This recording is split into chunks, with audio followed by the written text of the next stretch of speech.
where wailing, panic and total agony characterized Buea regional headquarters of the Southwest region this 14th, the year of October 2021. An officer of the National Gendarmerie shot the 5-year-old pupil who was going to school early morning in Buea. The angry population administered mob justice on the gendarme officer. Meanwhile, Southwest Governor Bernard Okalabilai has reacted to the tragedy. Nsah paints a picture of Buea this 14th, the year of October 2021. Nsah. The people of Buea in particular and Cameroonians in general have expressed disgust, anger and discontent towards the despicable incident which happened this day, Thursday, October 14, 2021 in Moliko, Buea, Southwest region of Cameroon. A gendarme officer reportedly shot dead a 5-year-old primary school pupil, Ejame Caroline. According to sources, the gendarme officer fired shots at a car in which a woman was transporting, in which the baby and the mother were in on their way to school. It is not clear why the soldier shot at the car, but the bullet took the kid, killing her on the spot, leaving her mother devastated. Well,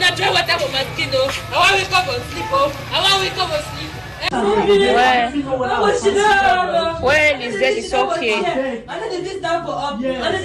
It's okay, Lizette.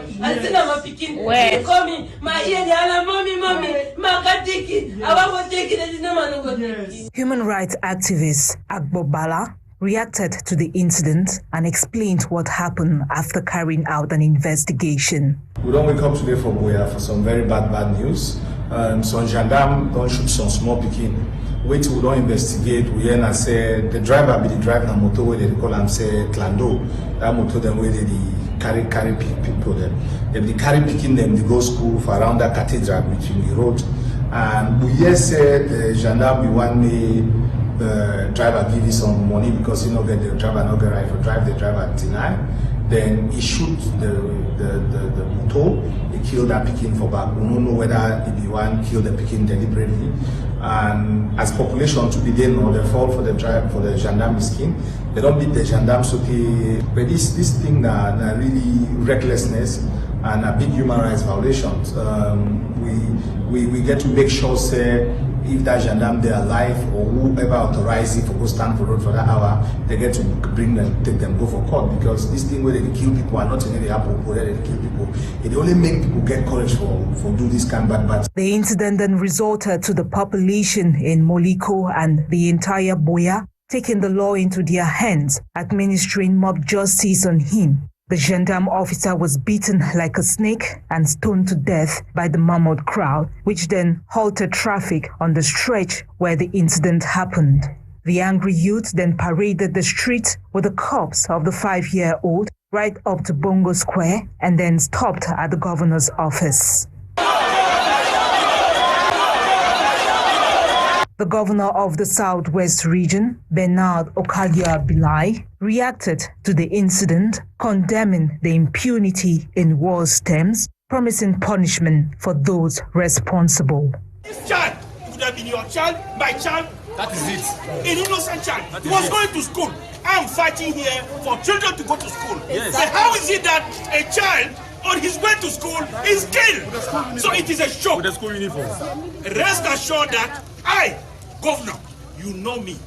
You know that I'm not a cunning man. Those who did it, no matter their grade, they will pay. Yes. Well, justice. They will pay. Are you listening to me? Yes. Okay. But I want us to carry the corpse of our innocent child to the mortuary. We must mourn her in peace. You will say that peace. Yes. Let us be in peace. It is worth mentioning that the incident is happening on the heels of Prime Minister's peace mission to the rest of Northwest and Southwest regions. While investigations have been opened on the case, the mortal remains of the baby girl has been deposited at the mortuary pending burial. Nsah paints a picture of the tragic incident that occurred in Buea this 14th of October 2021. On to something else. Some rights defenders have raised concerns over the arrest and detention of an 8-month pregnant lady, Antoinette Nsah, by Chief Moja. She was accused of having ties with self-proclaimed Ambazonia General No PT, as Nolinga tells us. The Center for Human Rights and Democracy in Africa, CHERDA, has released a statement chronicling the ordeal of an 8-month pregnant Antoinette Nsah, arrested by Chief Moja and security forces in Buea some days back. The Rights Center has pledged to provide legal support to the detained, who continues to profess her innocence and non-involvement with her ex-boyfriend turned pro-independence fighter, General No PT. In the same light, Barrister Tamfu Richard, a human rights advocate and peace crusader, as well as member of the Cameroon and Nigeria Bar Association, has condemned the act in strong terms, saying, "A certain No PT will not commit his crime, if any, and you want to impute it on his wife and child." He further adds, "It doesn't work like that. I will in the days ahead file a criminal complaint against Mr. Ewane Eko John, popularly known as Moja," the barrister adds, while promising to invite other rights advocates to join him in seeking justice for the release of the innocent pregnant woman. It should be noted that on October 2, 2021, the said Antoinette was molested and arrested, then held at the Buea Legion for 1 week and later sent to the central prison. Now, some human rights defenders and members of civil society organizations are being drilled on physical protection and online security with the aim of strengthening the capacities of defenders and activists. The 3-day training session began this 14th of October in Accra, Douala, organized by Cedrick Herbert Foundation. Participants were trained by the representative of Cedrick Herbert Foundation for Cameroon and founder of the Center for Human Rights and Democracy in Africa, Barrister Bala. Let's now have an excerpt of Barrister Bala after the training, after day 1 of the training today. This training is to train young leaders in Cameroon on the protection and promotion of human rights, on the protection of their physical and online security.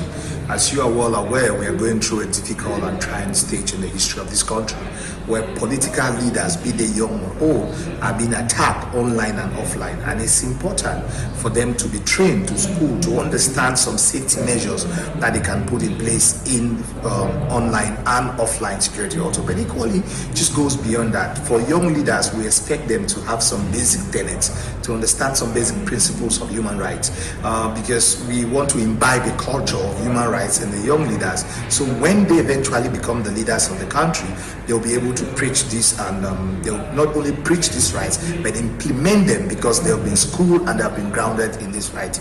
And also equally for them to know how the international arena operates. For example, what is the role of the African Commission on Human and People's Rights. They have to know these things, because their rights might be violated someday and they might want to file a complaint to the commission. And Ms. Nina Nedze equally reacted after the one of the training workshop here in Douala. Her except. It is Edgard Foundation is organizing this training workshop for young politicians, because we see that they act in a very difficult environment today. They act in an environment of armed conflict, they act in an environment of insecurity, they act in an environment of human rights violations. They also act in an environment of very weak political institutions and a flawed electoral code.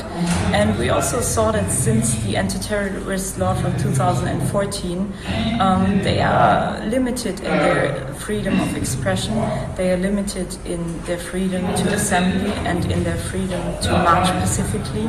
And recently we see that due to the COVID emergency legislations, they've been further restricted in their rights. And with this training, we aim to, first of all, explain to them to understand their territory, their political and legal territory they are acting in, to also strengthen their resilience to act, and to also make them understand what kind of national and international legislation is there which can help them to claim their rights. And to something else, drivers in Buda in the west region of Cameroon this morning protested against what they term police excesses. The drivers say police officers do not only extort money from them on the highway, but go as far as harassing them at the motor park and forcing them to pay their bills in beer parlors. Nora Kakebe tells us more in the following report. Calm is yet to return at the Mbuda Motor Park following a strike action by the drivers plying the Mbuda Babaju Matazem stretch of road. The angry drivers decided to ground their vehicles this morning in Mbuda, Bambutu's division in the West region due to the fact that the police officers in this region are exaggeratingly mean in their quest for money. The drivers complained of the unending demand for money by the policemen, especially when they ply the roads, and worse still, the policemen still come to harass them at the motor parks, asking them to foot their bills while they consume bottles of beer in beer parlors and bars. I feel when I say, when they don't take their money for road, when they leave all drivers, when they walk. They don't take you money for road, then can inside park, they drink beer. When you want come park, move passenger for motor, then they can't run again, can't catch you, bring you for beer parlor. Then they ask you say, give 3,000, give 5,000, more pay what beer day. We know they work for pay policeman a beer. Would you want to fulfill our own family them? That's so it is. As a result of the driver's strike action this morning in Buda, many passengers have been left stranded and frustrated because they can't move from one place to the other, especially the civil servants who live in Babaju and work in Buda, and even farmers who take the early morning cars to their farms. The travelers are therefore forced to use alternative means of transport such as a bike to cover distances, with the bike riders on their parts taking advantage of the situation by increasing the fare. The drivers are therefore calling on the authorities that be to bring the situation under control, saying enough is enough and that excesses from the police must stop. In a related story, traffic has resumed this morning along the Yaoundé-Douala Highway after the road was blocked yesterday, October 13, by angry truck drivers. The drivers decried marginalization from Chinese enterprises and demand affiliation from the National Social Insurance Fund. Details with Jainga. Circulation resumed along the Douala-Yaoundé Highway in the morning of this Thursday, October 14, 2021. This is the aftermath of the suspension of the strike action by the Transport Union. Traffic was blocked yesterday, Wednesday, October 13, 2021, on the said highway towards the bridge over the Dibamba River. The strike action was a logical follow-up to a letter addressed to Gregoire Ona, the Minister of Labour and Social Security, on the suspension of work from October 13, 2021. This, according to the truck drivers, is due to the deplorable conditions of road transport workers in enterprises, as well as the need for social security. What is happening here today is just a suspension of works. We are fighting for drivers' rights. We have written to the ministry, yet nothing is changing. Now all the syndicates have come together and stopped working. We are calling on CMPS affiliation and a stop to all Chinese companies who are marginalizing Cameroonian transporters. On veut seulement que certains dirigeants donnent de la valeur à notre domaine. All we want is some leaders to add value to our job as transporters. We are not even allowed to buy and take things home to our families when we go out. The companies only want us to work for them, which is not good. Problems which are faced by truck drivers all over the country. What we are doing now is not only in Douala. There are other regions like Yaoundé, Ngaoundéré, and Maroua. We are not afraid. Even if the drivers here fall, the others will continue. This and other points contained in the strike notice were the subject of careful examinations during a meeting convened by the Minister of Labour and Social Security today, October 14, 2021, in Yaoundé.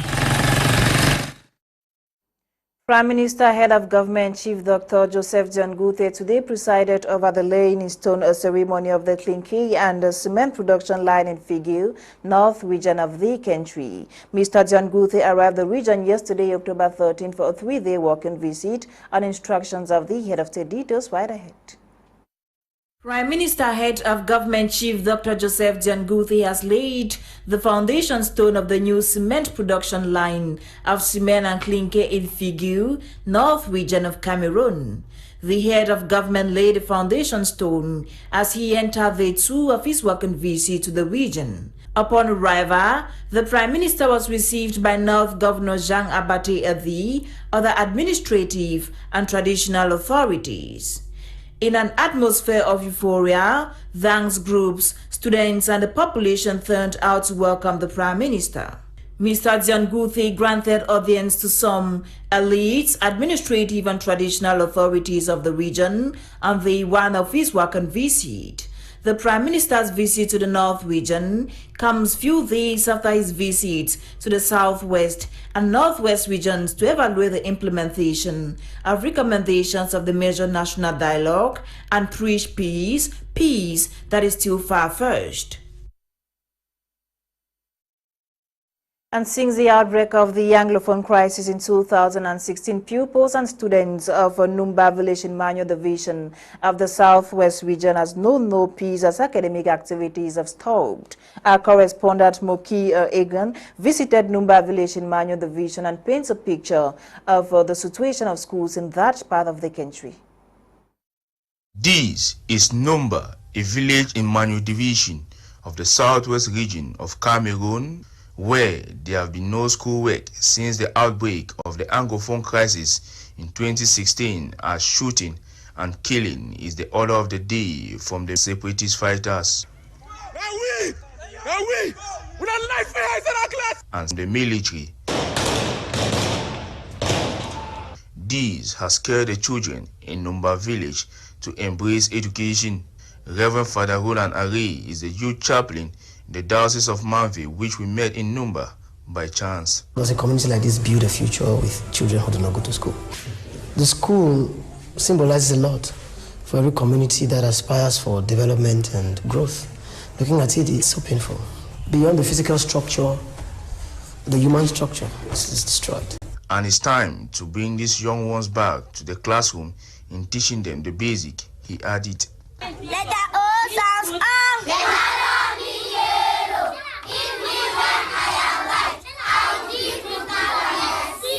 Trying to give them a light, the basics of what they need in life, reading, writing, arithmetic. The teachers are volunteers of the village, just like Fidel Egbe, who left school because of the said crisis. I'm here to teach the children what I know, the little I know. I've not gone to school so far, but I'm happy they are trying to pick up. They are picking up very well. I like what I'm doing. I like to help my community. I like to help the little kids. And the 20-year-old Fidel became pregnant shortly after the crisis began. To allow us to have freedom to do something, the freedom to live around like normal human beings. Like at times you are scared here. You will sit in the house, hear guns everywhere, just bash. You'll be scared. So we are not feeling fine at all. Before signing off from Numba was the arrival of the Archbishop of Bamenda, His Grace Anchunkeya, who visited the learning site of the children and gave them a word of encouragement.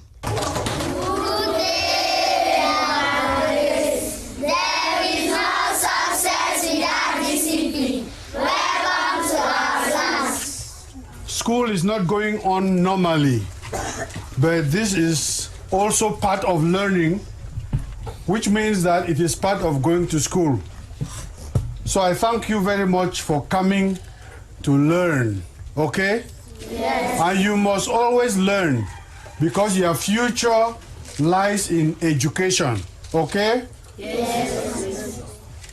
Clap for yourselves.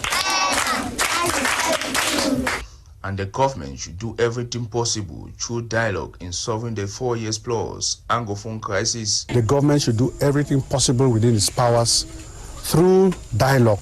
Arms will never solve this problem. You cannot win a war against your own people with guns. It's not possible. These children who are in here, when I see them, I'm almost moved to tears. They have a right to their future. Departing from Manu Division, passing checkpoint are security forces, and some few kilometers from the checkpoint are separatist fighters doing the same job on the same road. And Moki Regan's report concludes the 6:30 p.m. edition of News on My Media Prime Television. My name is Fon Quinter. Prime comes about the top of the hour with Kum Lenat and his team. Thank you for watching. Stay with us in the company of more programs on the African Eye. Good night.